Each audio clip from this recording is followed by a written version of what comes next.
ইচ্ছা, আশা, প্রত্যাশা, আকাঙ্ক্ষা এসবই তো মানব সমাজের চালিকা শক্তি, তাই না? যদি কেউ আপনাকে প্রশ্ন করে যে আপনি কে, তবে আপনার উত্তর কি হবে? বিবেচনা করুন।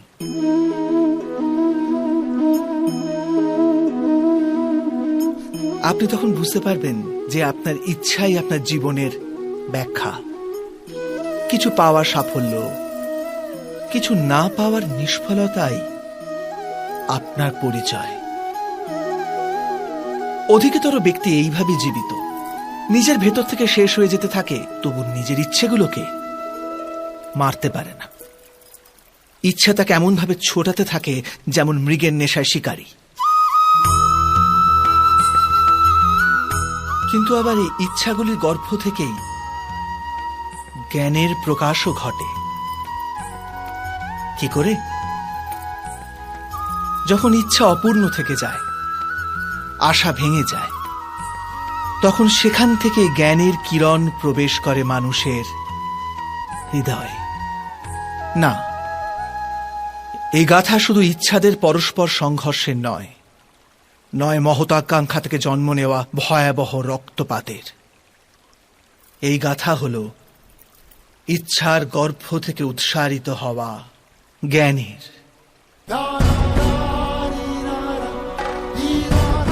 আমি বাসুদেব শ্রীকৃষ্ণ আপনাদের সকলকে নিমন্ত্রণ জানাচ্ছি এই যাত্রা শুরু করার, যা জীবনের মর্ম শেখাবে, মনুষ্যত্বের ধর্ম শেখাবে, পাঁক থেকে উঠে এসে পদ্ম হয়ে ফোটার ধর্ম শেখাবে।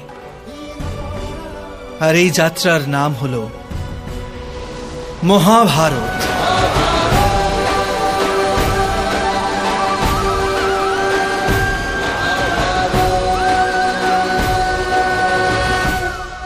সন্তানের ভবিষ্যৎ সুখে ভরে তোলার চেষ্টা, এই তো প্রত্যেক মাতা পিতার প্রথম কর্তব্য, যাদের আপনি এই সংসারে এনেছেন, যাদের কর্মের দ্বারা এই জগৎ আপনারও পরিচয় পাবে ভবিষ্যতে।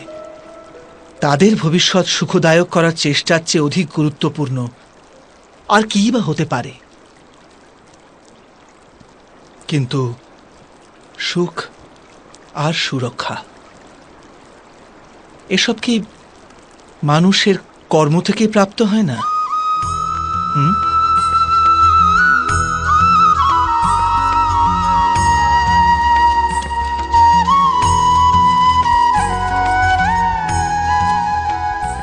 মাতা পিতার দেওয়া ভালো বা মন্দ সংস্কার, বা তাদের দেওয়া যোগ্য অথবা অযোগ্য শিক্ষা, এসবই কি আজকের সমস্ত কর্মের মূল নয়? সংস্কার আর শিক্ষার থেকে তৈরি হয় মানুষের চরিত্র। অর্থাৎ মাতা পিতা নিজের সন্তানদের যেমন চরিত্র নির্মাণ করেন, তেমনই হয় তাদের ভবিষ্যৎ। কিন্তু তবু অধিকতর মাতা পিতা নিজেদের সন্তানের ভবিষ্যৎ সুরক্ষিত করার চিন্তায় তাদের চরিত্র নির্মাণের কার্যের কথা ভুলেই যান।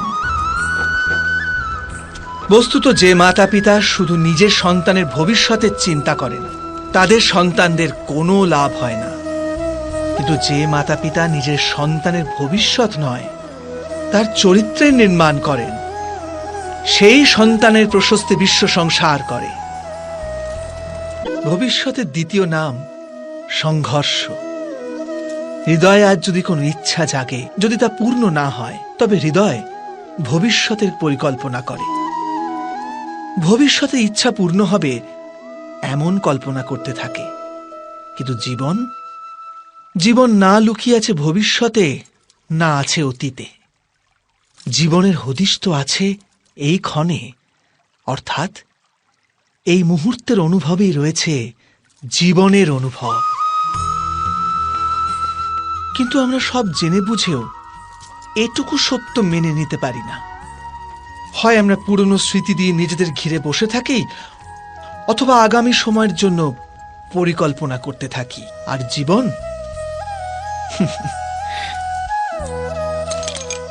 জীবন বয়ে চলে।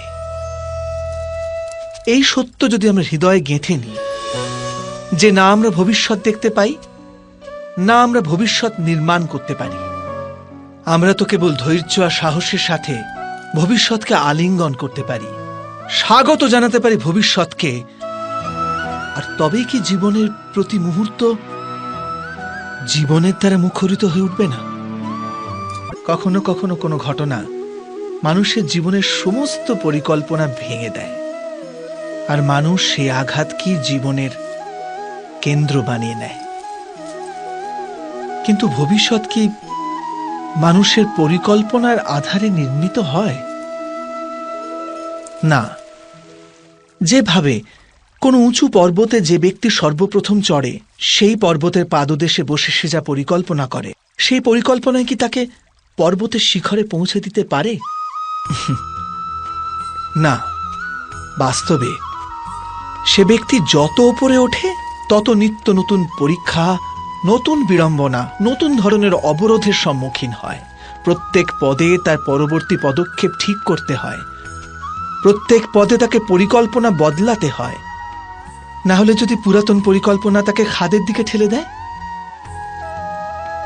সে পর্বতকে নিজের যোগ্য করে তুলতে পারে না, কেবল নিজেকে পর্বতের যোগ্য করার চেষ্টা করতে পারে। আচ্ছা, জীবনের ক্ষেত্রেও তো এমনই হয়। যখন মানুষ তার জীবনের কোনো একটি বাধা, কোনো একটি অবরোধকে জীবনের কেন্দ্র বানিয়ে নেয়, নিজের জীবনের গতি থামিয়ে দেয়, তখন সে তার জীবনে সফল হতে পারে না সুখ আর শান্তি প্রাপ্ত করতে। অর্থাৎ জীবনকে নিজের যোগ্য করার চেষ্টার বদলে স্বয়ং নিজেকে জীবনের যোগ্য করে তোলার চেষ্টাই কি সাফল্য আর সুখের একমাত্র মার্গ নয়? মানুষের হৃদয়ে ভয়ের সাম্রাজ্য বসত করে সদাই।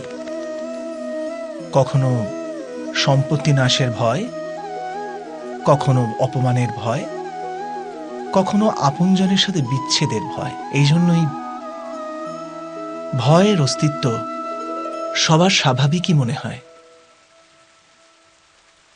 কখনো কি বিবেচনা করেছেন যে পরিস্থিতি বা বস্তু ভয়ের জন্ম দেয়, তার থেকেই কি বাস্তবে দুঃখ তৈরি হয়? না, এমন কোনো নিয়ম নেই। আর সবার অভিজ্ঞতা তো এই বলে যে ভয় ধারণ করলেই ভবিষ্যতে দুঃখের নিবারণ হয় না। ভয় কেবল আগামী দুঃখে কল্পনা মাত্র, বাস্তবের সাথে এর কোনো সম্পর্ক নেই। তো এটাই যে আমরা জানলাম যে ভয় আর কিছু নয়, কেবল কল্পনা মাত্র। ভয় থেকে মুক্তি পেয়ে নির্ভীক হতে পারা খুব কঠিন কাজ। জগতে প্রত্যেক ব্যক্তির কোনো না কোনো দুর্বলতা অবশ্যই আছে। যেমন কেউ খুব অধিক বেগে দৌড়াতে পারে না, কেউ অধিক ভার গ্রহণ করতে পারে না, কেউ কোনো অসাধ্য রোগে পীড়িত হয়ে পড়ে, তো কেউ বিদ্যা পাঠ স্মরণে রাখতে পারে না। এরকম অনেক উদাহরণ আরো আছে। আপনি কি এমন কোনো ব্যক্তিকে জানেন যার সমস্ত প্রাপ্তি ঘটেছে? কিন্তু আমরা জীবনের একটি দুর্বলতাকে জীবনের কেন্দ্র বানিয়ে ফেলি, যে কারণবশত হৃদয়ে দুঃখ আর অসন্তোষ ঘিরে থাকে সদা। দুর্বলতা মানুষ জন্ম থেকে অথবা কোনো দুর্ঘটনার মাধ্যমে প্রাপ্ত করে, কিন্তু দুর্বলতাকে মানুষের মন নিজের অক্ষমতা বানিয়ে ফেলে। কিন্তু কিছু ব্যক্তি এমনও হন যারা নিজের পৌরুষ আর শ্রমের দ্বারা সেই দুর্বলতাকে পরাজিত করে দেন। কি বিভেদ আছে এদের আর অন্য লোকেদের মধ্যে? আপনি কখনো এর বিচার করেছেন? অতি সরল উত্তর আছে এই প্রশ্নে। যে ব্যক্তিকে দুর্বলতা পরাজিত করতে পারে না, যে পৌরুষের প্রমাণ দেবার সাহস রাখে হৃদয়ে, সেই দুর্বলতাকে পার করতে পারে। অর্থাৎ দুর্বলতা তো ঈশ্বর প্রদান করেন, কিন্তু নিজের সীমা তো মানুষ নিজেই নির্মিত করে। মানুষের সব সম্পর্কের আধার হলো প্রত্যাশা। পতি কেমন হবে? যে আমার জীবন সুখ আর সুবিধায় ভরে দেবে, পত্নী কেমন হবে যে সর্বদা আমার প্রতি সমর্পিত থাকবে? সন্তান কেমন হবে যে আমার সেবা করবে, আমার আদেশ মেনে চলবে?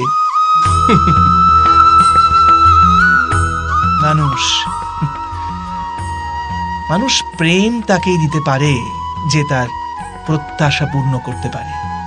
আর প্রত্যাশা নিয়তি হচ্ছে ভঙ্গ হওয়া। কি করে? কারণ প্রত্যাশা মানুষের মস্তিষ্কে জন্ম নেয়। কোন অন্য ব্যক্তি তার প্রত্যাশার কথা জানতেই পারে না। পূর্ণ করার প্রবল ইচ্ছে থাকলেও কোনো মানুষ কারোর সকল প্রত্যাশা পূর্ণ করতে পারে না। আর তার থেকেই জন্ম নেয় সংঘর্ষ। সকল সম্পর্ক সংঘর্ষে পরিবর্তিত হয়ে যায়। কিন্তু মানুষ যদি প্রত্যাশাকে সম্পর্কের আধার না বানায় আর স্বীকার করে যে কেবল সম্পর্কই মূল আধার, তবে কি জীবন আপনা থেকেই সুখ আর শান্তিতে ভরে যাবে না? পূর্বপুরুষের ইচ্ছা, আশা, মহতাকাঙ্ক্ষা, ক্রোধ, বিবাদ, প্রতিশোধ, এ সব কিছুর ভার নতুন প্রজন্মকে বহন করতে হয়।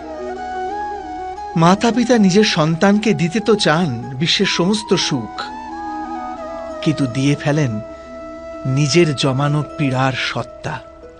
দিতে চান অমৃত, কিন্তু সাথে সাথে বিষের ঘড়াও পূর্ণ করে দিয়ে যান। আপনি বিচার করুন, আপনি আপনার সন্তানকে কি দিয়েছেন জীবনে? অবশ্যই প্রেম, জ্ঞান, সম্পত্তি এসব দিয়ে থাকবেন, কিন্তু তার সাথে সাথে ওদের মনকে বিষে দেননি তো পূর্ব শর্ত দিয়ে? ভালো মন্দের পূর্ব পরিকল্পিত ব্যাখ্যা দেননি তো? ব্যক্তির সাথে ব্যক্তির, সমাজের সাথে সমাজের, রাষ্ট্রের সাথে রাষ্ট্রের এই সংঘর্ষ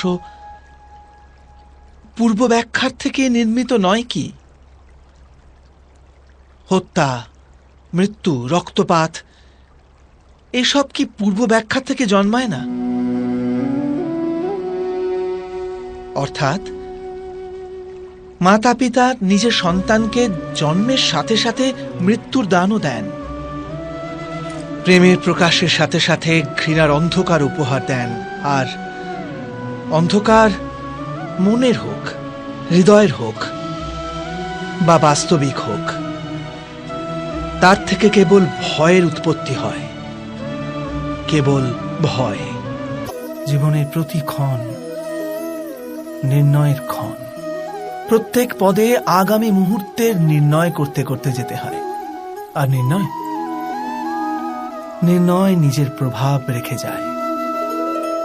আজকের নেওয়া নির্ণয় ভবিষ্যতের জন্য সুখ বা দুঃখ লিখে রেখে দেয়, না কেবল নিজের জন্য, নিজের পরিবারের জন্যেও, আগামী প্রজন্মের জন্য বটে। যখন কোনো সংশয় সামনে এসে দাঁড়ায়, মন ব্যাকুল হয়ে যায়, অনিশ্চয়তায় ভরে যায়। নির্ণয়ের সেই ক্ষণ এক যুদ্ধে পরিণত হয় আর মন হয়ে ওঠে যুদ্ধভূমি। অধিকাংশ নির্ণয় আমরা সংশয় থেকে বার হওয়ার জন্য নিই না, কেবল মনকে শান্ত করার জন্য নিয়ে থাকি। কিন্তু কেউ কি ছুটতে ছুটতে খাবার খেতে পারে? না। তবে কি যুদ্ধে যুঝতে থাকা কোনো মন সঠিক নির্ণয় নিতে পারে? বাস্তবে শান্ত মনে যে ব্যক্তি নির্ণয় নেয়, সে নিজের জন্য সুখময় ভবিষ্যৎ নির্মাণ করতে পারে। কিন্তু নিজের মনকে শুধু শান্ত করতেই যদি কেউ কোনো নির্ণয় নেয়, তবে সে ব্যক্তি নিজের জন্য ভবিষ্যতে কাঁটা বৃক্ষ রোপণ করে। সময়ের প্রারম্ভ থেকে মানুষকে একটি প্রশ্ন সদাই পীড়া দেয়, যে তারা নিজের সম্পর্কগুলিতে অধিকতম সুখ আর ন্যূনতম দুঃখ কিভাবে লাভ করতে পারে। আচ্ছা, আপনার সমস্ত সম্পর্ক কি আপনাকে সম্পূর্ণ সন্তোষ দিতে পেরেছে? বিচার করুন। আমাদের জীবন সম্পর্কের উপর দাঁড়িয়ে আছে। এ জীবনের সুরক্ষাও এই সম্পর্কের উপরই টিকে আছে। সেই কারণে আমাদের জীবনের সমস্ত সুখের আধারও এই সম্পর্ক। কিন্তু তবু আমাদের সম্পর্কগুলি থেকেই বেশিরভাগ দুঃখের জন্ম কেন হয়? সর্বদা সংঘর্ষ এই সম্পর্কগুলি থেকেই কেন উৎপন্ন হয়? কখনো বিচার করেছেন? যখন কোনো ব্যক্তি অন্য ব্যক্তির চিন্তাধারা বা কাজকে স্বীকার করে না, তার ভেতরে কোনো পরিবর্তন আনার প্রচেষ্টা করে, তখন সংঘর্ষের জন্ম হয়। অর্থাৎ যত অধিক অস্বীকার তত অধিক সংঘর্ষ, আর যত অধিক গ্রহণ ক্ষমতা ততই অধিক সুখ। এটা বাস্তব নয়? যদি মানুষ স্বয়ং নিজের প্রত্যাশার উপরে অঙ্কুশ টানে, নিজের বিচারধারাকে পাল্টায়, কোনো অন্য ব্যক্তিকে পাল্টানোর প্রচেষ্টা না করে স্বয়ং নিজের ভিতরেই পরিবর্তন আনার প্রয়াস করতে থাকে, তবে কি সম্পর্কতে সন্তোষ লাভ করা খুব কঠিন হবে? অর্থাৎ স্বীকার করে নেওয়াই কি সম্পর্কের বাস্তবিক অর্থ নয়? দুই ব্যক্তি যখন নিকটে আসে তখন তারা একে অপরের জন্য সীমা আর মর্যাদা নির্ধারণ করার চেষ্টা অবশ্যই করে। আমরা যদি সমস্ত সম্পর্কগুলিকে বিচার করে দেখি, এই সমস্ত সম্পর্কের আধার সেই সীমারেখা যা আমরা একে অপরের জন্য নির্মাণ করি। আর যদি অজান্তে সে দ্বিতীয় ব্যক্তি সেই সীমারেখা লঙ্ঘন করে, তাহলে সেই ক্ষণেই আমাদের হৃদয় ক্রোধে ভরে যায়। এই সীমারেখার বাস্তবিক রূপ কি আমরা কি কখনো বিবেচনা করেছি? সীমা বেঁধে দিয়ে আমরা দ্বিতীয় ব্যক্তিকে নির্ণয় করার অনুমতি দিই না, নিজের নির্ণয় সেই ব্যক্তির উপর চাপিয়ে দিই। অর্থাৎ তার স্বতন্ত্রতাকে অস্বীকার করি আমরা। আর যখন স্বতন্ত্রতাকে অস্বীকার করা হয় তখন তার হৃদয় দুঃখে ভরে যায়। আর যখন সে সীমারেখা লঙ্ঘন করে তখন আমাদের হৃদয় ক্রোধে ভরে যায়। এমনটাই হয় নাকি?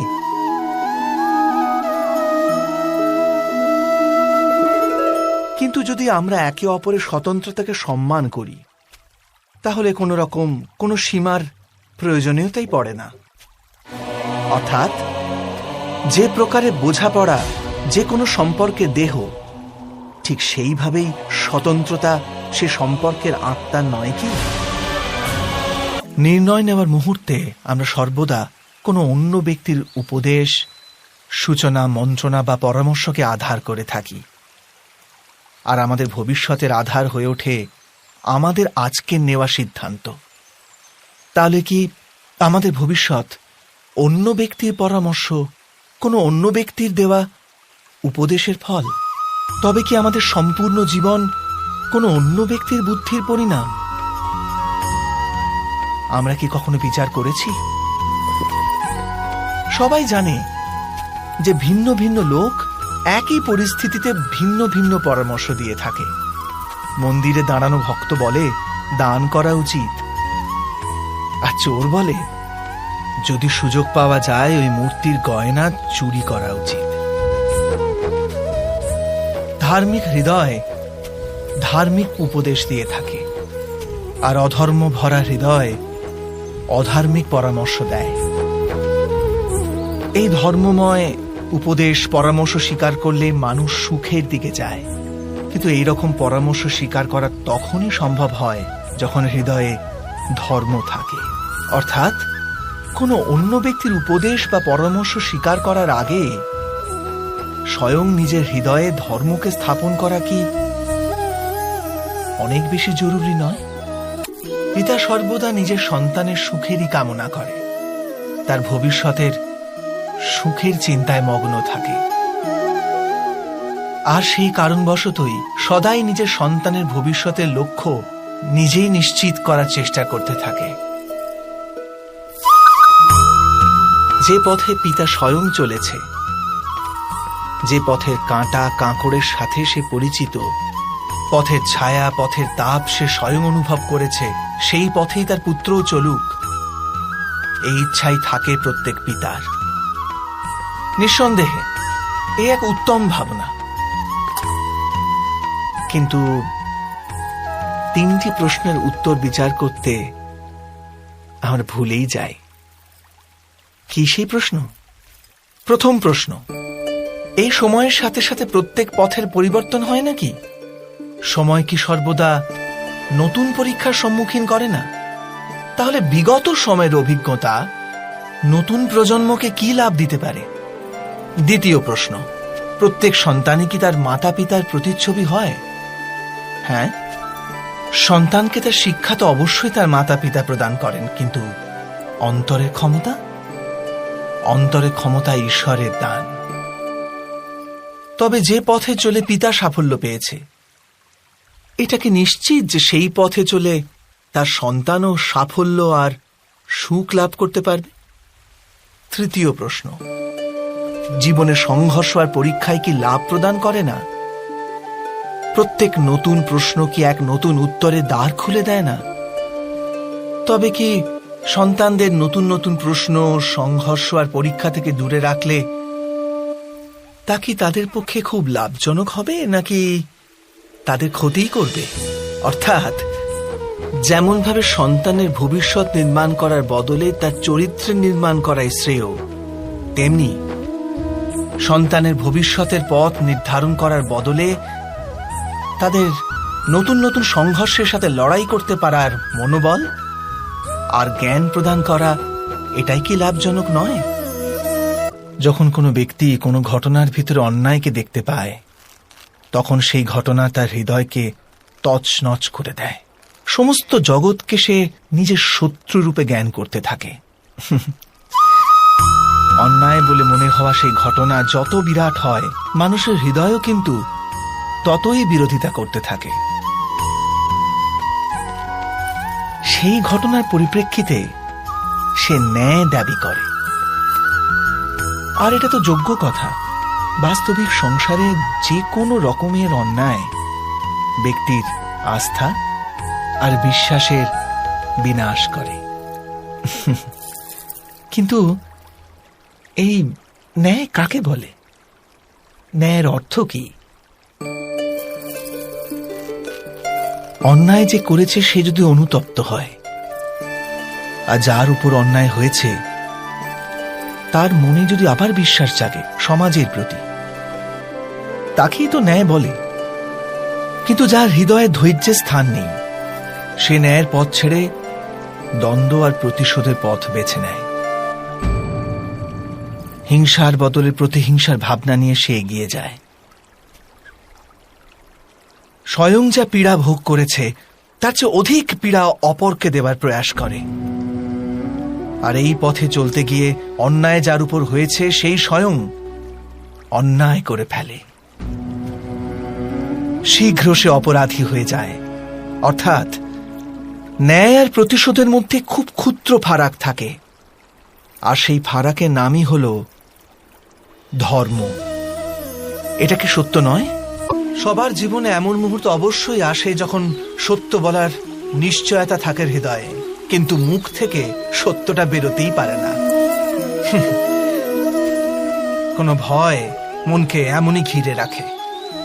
কোনো ঘটনা বা প্রসঙ্গ সম্পর্কে কথা বলা, অথবা নিজের কোনো ভুল হয়ে গেলে সেই সম্বন্ধে কথা বলা, এটাই কি সত্য কথা বলা? না, এ তো কেবল তথ্যটুকু, অর্থাৎ যেমন ঘটেছে শুধু সেইটুকু ব্যক্ত করা, এ সামান্য ব্যাপার। কিন্তু কখনো কখনো সেই তথ্যটুকু বলতে গিয়েও ভয় হতে থাকে। কখনো আবার অন্য ব্যক্তি কি ভাববে সেই দুশ্চিন্তা হয় মনে। অন্য কারো দুঃখ হবে এই ভয়টাও সত্যকে আটকায়। তবে এই সত্য কাকে বলে আমরা কি কখনো বিবেচনা করেছি? যখন ভয়কে তুচ্ছ করেও কোনো তথ্য বলে দেওয়া হয়, তবে তাকে সত্য বলা হয়। বাস্তবে সত্য আর কিছুই না, কেবল নির্ভীকতারই অপর নাম। আর নির্ভীক হওয়ার কোনো সময় হয় না, কারণ নির্ভীকতা আত্মারই এক স্বভাব।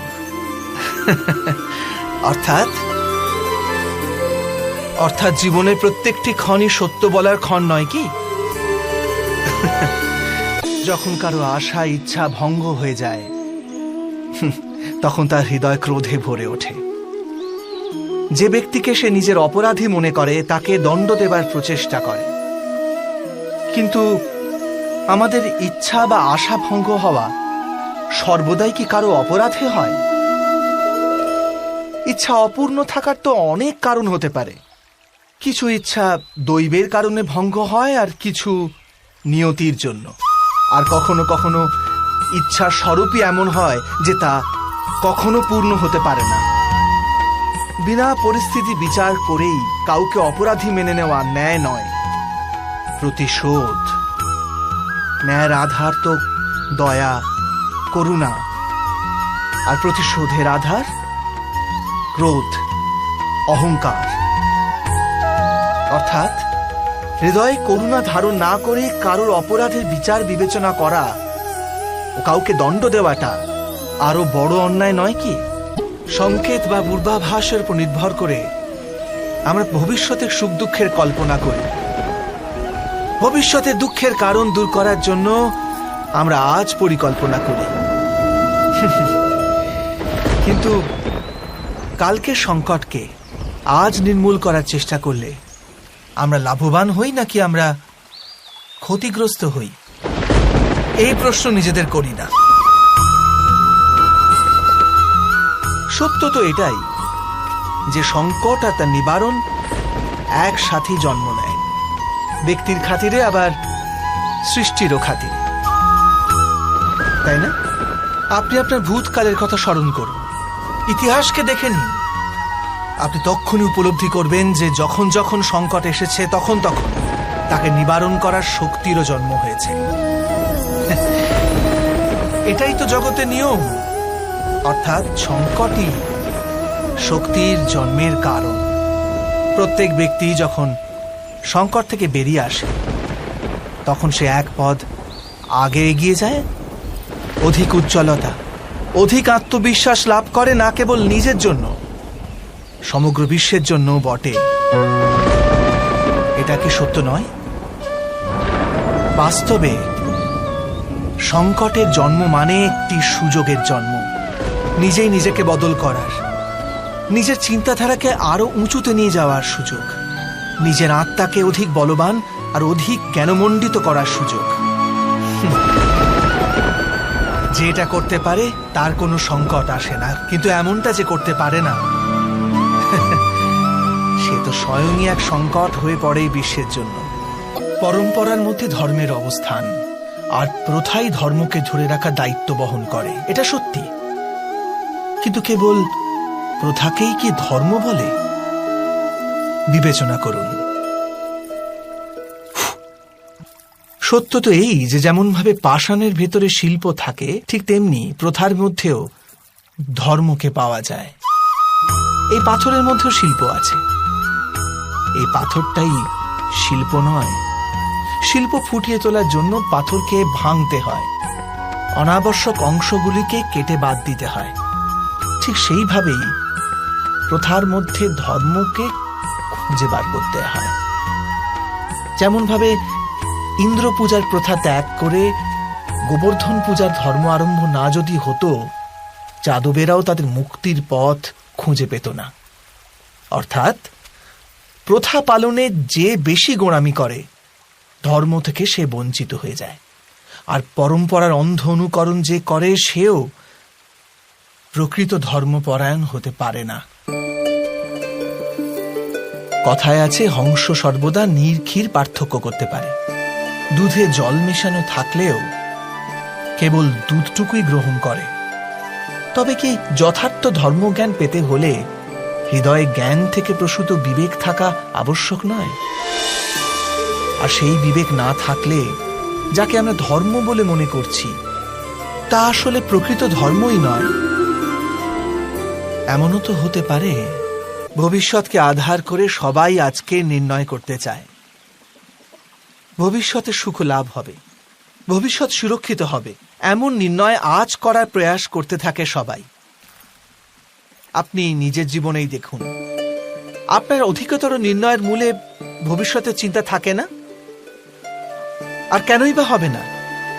নিজের জীবনকে সহজ ও সুখময় বানিয়ে তোলার প্রচেষ্টা করার অধিকার সবার আছে। কিন্তু ভবিষ্যৎ তো কেউ জানে না, কেবল কল্পনাই করা যেতে পারে। তবে জীবনের সমস্ত গুরুত্বপূর্ণ নির্ণয় কল্পনার উপর নির্ভর করেই আমরা করি। এই নির্ণয় করার কোনো তৃতীয় পথ হতে পারে? বিবেচনা করুন, সমস্ত সুখের আধার ধর্ম, আর সেই ধর্ম মানুষের হৃদয়ে স্থাপিত। অতএব প্রত্যেক নির্ণয়ের পূর্বে স্বয়ং নিজের হৃদয়কে প্রশ্ন অবশ্য করে নিন যে এই নির্ণয় স্বার্থ থেকে জন্মেছে না ধর্ম থেকে। এটুকুই কি যথেষ্ট নয়? ভবিষ্যতের বদলে ধর্মের বিচার করলে কি ভবিষ্যৎ অধিক সুখময় হয়ে উঠবে না? মানুষ যখন তার অপরাধে দণ্ড ভোগ করে তখন হতে পারে সেই ন্যায় বিচারে তার মনে কষ্ট হয়।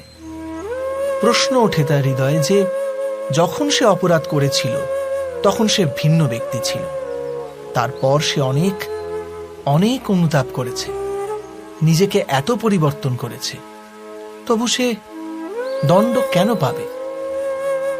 কিন্তু যেখানে আঘাত আছে সেখানে প্রত্যাঘাতও থাকবে। যেমন কর্ম তেমনি ফল। যদি কাউকে স্নেহ দাও তবে সুখ লাভ হবে, যদি কাউকে হত্যা করো তবে মৃত্যুদণ্ড পাবে। যেমন কার্য তেমনি ন্যায় হয়। তবে কি প্রায়শ্চিত্ত বা অনুতাপের কোনো মূল্য নেই? আছে, অবশ্যই মূল্য আছে। প্রায়শ্চিত্ত অনুতাপ মানুষকে অন্তর থেকে বলবান করে তোলে, আসন্ন শাস্তিকে গ্রহণ করার জন্য মানুষকে প্রস্তুত করে। অর্থাৎ প্রায়শ্চিত্ত না করে দণ্ড স্বীকার করার কোনো মূল্য আছে? যখন নিজের কোনো ভালো কাজের বদলে দুঃখ লাভ হয়, অথবা কেউ দুষ্কর্ম করেও সুখ লাভ করে, তখন মন অবশ্যই এটা ভাবতে বসে যে তাহলে ভালো কর্ম করার, ধর্মের পথে চলার তাৎপর্যটা কি? কিন্তু দুরাত্মাকে কি ভোগ করতে হয় সেটাও দেখুন। দুষ্কর্ম যে করে তার হৃদয় সর্বদা চঞ্চল থাকে, ব্যাকুল হতে থাকে। মনে সর্বদা নতুন নতুন সংঘর্ষ উৎপন্ন হয়। অবিশ্বাস তাকে সারা জীবন ছোটাতে থাকে। একে কি সুখ বলে? যে ব্যক্তি ধর্মের পথে চলে, সর্বদা সুকর্মে রত থাকে, সৎ চরিত্র ব্যক্তির হৃদয় সর্বদা শান্ত থাকে। পরিস্থিতি তার জীবনে সুখের পথে বাধা হয়ে দাঁড়ায় না। সমাজে তার সম্মান ও মনে সন্তোষ অক্ষত থাকে সর্বদা। অর্থাৎ ভালো ব্যবহার ভবিষ্যতের সুখের পথ দেখায় না, ভালো ব্যবহার নিজেই সুখ দেয়। অথবা দুর্ব্যবহার ভবিষ্যতে দুঃখের পথ দেখায় না, অধর্ম সেই মুহূর্তে দুঃখকে উৎপন্ন করে। ধর্ম থেকে সুখ পাওয়া যায় না, ধর্মই স্বয়ং সুখ। মানুষের জীবনের চালক হল ভয়। মানুষ সর্বদা ভয়ের কারণ ঠিক খুঁজে নেয়। জীবনে যে পথ আমরা বেছে নিই সেই বেছে নেওয়ার পিছনেও আমাদের ভয়ই কাজ করে। কিন্তু এই ভয় কি বাস্তবিক? বিবেচনা করুন।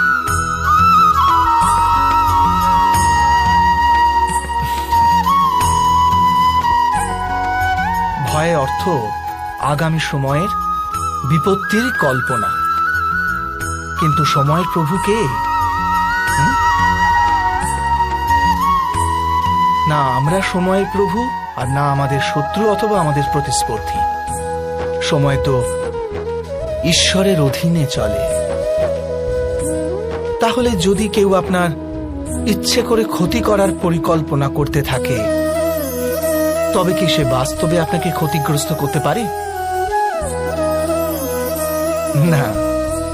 কিন্তু ভয়ে পরিপূর্ণ হৃদয় আমাদের অধিক ক্ষতি করে। এটাই কি সত্য নয়?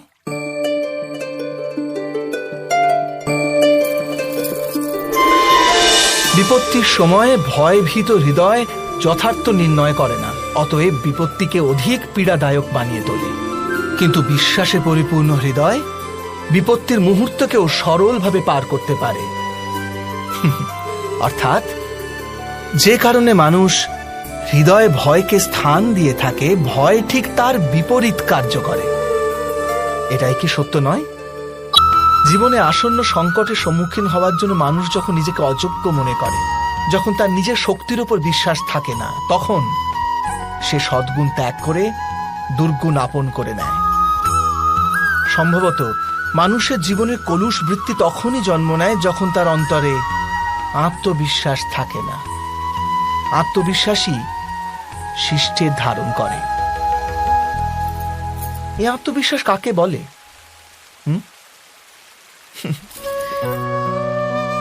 যখন মানুষ বিশ্বাস করে যে জীবনের সংঘর্ষ তাকে দুর্বল করে তোলে, তখন তার নিজের উপর বিশ্বাস থাকে না। সে সংঘর্ষ অতিক্রম করার বদলে সংঘর্ষ থেকে পালিয়ে যাবার উপায় খুঁজতে থাকে। কিন্তু যখন সে বুঝতে পারে যে এই সংঘর্ষ তাকে অধিক শক্তিশালী করে তোলে, ঠিক যেমন ব্যায়াম করলে দেহের শক্তি বৃদ্ধি পায়, তখন প্রত্যেক সংঘর্ষের সাথে তার উৎসাহ বৃদ্ধি পায়। অর্থাৎ আত্মবিশ্বাস আর কিছুই নয়, মনেরই এক স্থিতি, জীবনকে দেখার এক দৃষ্টিকোণ মাত্র। আর দৃষ্টিকোণ তো মানুষের নিজেরই অধীনে থাকে, তাই না? ক্ষমতার লালসা সবারই হৃদয়কে ঘিরে থাকে। প্রত্যেক ব্যক্তি নিজেরই এক রাজত্ব নির্মাণ করার চেষ্টা অবশ্যই করে। সেই রাষ্ট্র পুরো রাষ্ট্রের মতো অত বৃহৎ হোক অথবা নিজের পরিবারই হোক, সে ক্ষমতা লাভ করার প্রয়াস অবশ্য করে। কিন্তু ক্ষমতার বাস্তবিক রূপ কি আমরা কি কখনো বিবেচনা করেছি? একটি মানুষ যত অধিক ব্যক্তির জীবনকে প্রভাবিত করতে পারে, যত অধিক ব্যক্তির স্বতন্ত্রতার উপর অঙ্কুশ টানতে পারে, ততই অধিক ক্ষমতার অনুভব করে সে। ক্ষমতার প্রকৃত রূপই হল অন্যের জীবনের ওপর স্বয়ংের প্রভাব। কিন্তু বাস্তবে প্রভাব প্রেম, দয়া, করুণা ও ধর্ম থেকে উৎপন্ন হয় নাকি? যখনই মানুষ কঠোরতা আর অধর্মের মাধ্যমে ক্ষমতা প্রাপ্ত করার প্রয়াস করে, তখনই সে অন্যের হৃদয় বিরোধিতা অথবা বিদ্রোহের জন্ম দেয়। আর পরিণাম অনেকটা এই রকম। হ্যাঁ, কিছু সময়ের জন্য সে নিজের প্রভাব ও শক্তির বিকাশ অবশ্য অনুভব করে, কিন্তু তা বাস্তবিক ক্ষমতা নয়। এই কারণে ভৃগু আর বশিষ্ঠের মতো ঋষিদের আজও পূজা করা হয়, রাবণ বা হিরণ্যকশিপুদের নয়। একটি শিশু যখন এই পৃথিবীতে জন্ম নেয়, তখন সে সম্পূর্ণভাবে সংস্কার মুক্ত হয়। তখন তার অন্তরে না কোনো সুসংস্কারের চিহ্ন অঙ্কিত থাকে, না কোনো অপসংস্কারের। অর্থাৎ জন্মের সময় বালকের মধ্যে না কোনো গুণ থাকে, না কোনো দোষ। তবে এই দোষ অথবা গুণ কিসের ভিত্তিতে লাভ হয় আমরা কি কখনো ভেবে দেখেছি?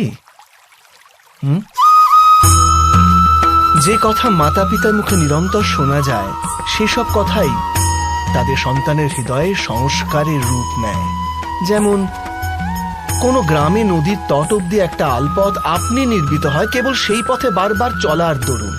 অর্থাৎ মাতা পিতার হৃদয়ের ইচ্ছাই তাদের সন্তানের হৃদয়ে দোষ অথবা গুণ হয়ে জন্ম নেয়। এটাই কি সত্য নয়? কিন্তু তবু যখন তাদের সন্তানের মধ্যে কোনো দোষ দেখা যায়, তখন মাতা পিতা আশ্চর্য ও দুঃখিত হয়ে পড়েন। মাতা পিতা হৃদয়ে এই প্রশ্নই করে যে তাদের সন্তানের মধ্যে এই অপসংস্কার এলো কেমন করে। সত্য তো এটাই যে মাতা পিতা নিজের সন্তানের মনে অজান্তেই অপসংস্কারে বীজ রোপণ করেন, যা তাদের সন্তানের হৃদয় ভূমিতে কুশিক্ষার বৃক্ষ হয়ে মাথা তোলে। অর্থাৎ নিজের সন্তানদের সুসংস্কার আর ধর্মপরায়ণ করে তোলার আশা রাখে যে মাতা পিতা, তাদের সর্বপ্রথম তাদের নিজের হৃদয়ের ইচ্ছার উপর নিয়ন্ত্রণ রাখাটা অনিবার্য নয় কি? জ্ঞান প্রাপ্তি সর্বদা সমর্পণের মাধ্যমেই হয়, এ আমরা সকলেই জানি।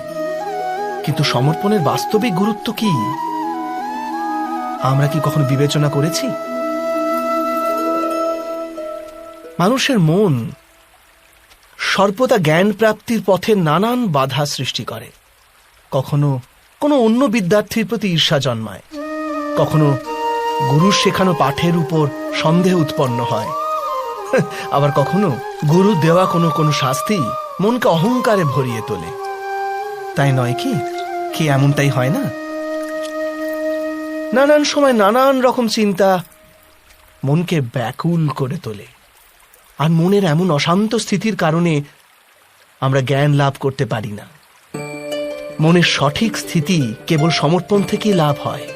সমর্পণ মানুষের অহংকারকে নাশ করে, ঈর্ষা উচ্চাকাঙ্ক্ষা ইত্যাদি হীন ভাবনাকে দূর করে হৃদয়কে শান্ত করে আর মনকে একাগ্র করে। বাস্তবে ঈশ্বরের সৃষ্টিতে না জ্ঞানের অভাব আছে, না জ্ঞানী ব্যক্তি। গুরু দত্তাত্রেয় তো গাভী আর ষণ্ডদের থেকেও জ্ঞান লাভ করেছিলেন।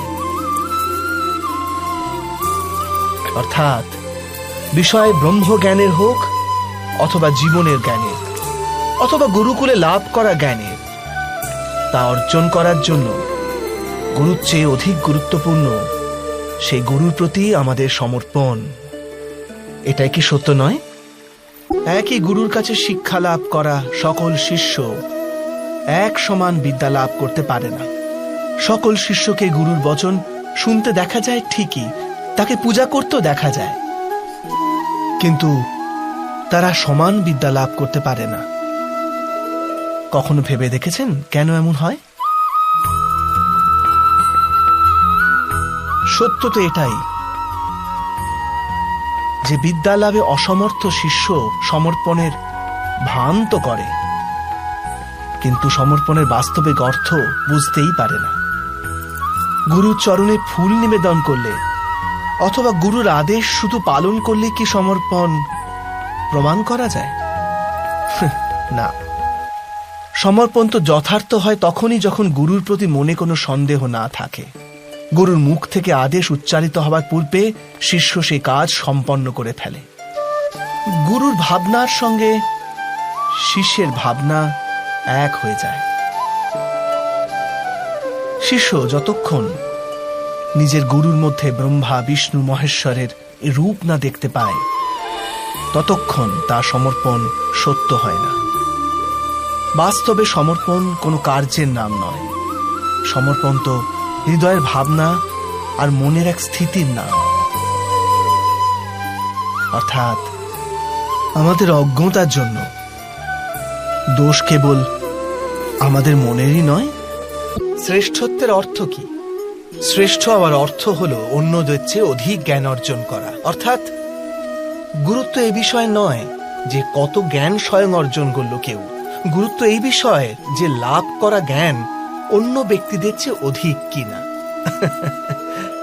অর্থাৎ শ্রেষ্ঠ হওয়ার ইচ্ছা জ্ঞান প্রাপ্তির বাসনাকেও এক প্রতিযোগিতা বানিয়ে তোলে, আর প্রতিযোগিতায় বিজয় শেষ বিজয় হয় না।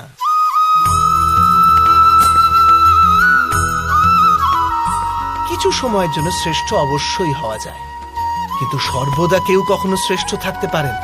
তারপর আবার অসন্তোষ, পীড়া আর সংঘর্ষের সৃষ্টি হয়।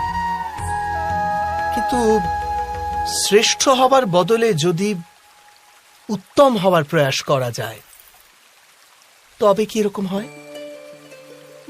উত্তমের অর্থ হলো যা যা প্রাপ্ত করা যায় সেই সমস্ত অর্জন করা, কারোর চেয়ে অধিক লাভ করার ইচ্ছা থেকে নয়, শুধুমাত্র আত্মার তৃপ্তির জন্য কিছু অর্জন করা। উত্তম হবার পথে অন্য কারোর সঙ্গে প্রতিযোগিতা থাকে না, স্বয়ং নিজের সঙ্গে প্রতিযোগিতা হয়। অর্থাৎ উত্তম হবার চেষ্টা যে করে সে কখনো না কখনো সমস্ত জ্ঞান অর্জন করে ফেলে, প্রয়াস না করেই সে শ্রেষ্ঠ হয়ে ওঠে। কিন্তু যে শ্রেষ্ঠ হবার প্রয়াস করে সে শ্রেষ্ঠ হোক বা না হোক, উত্তম কখনোই হতে পারে না।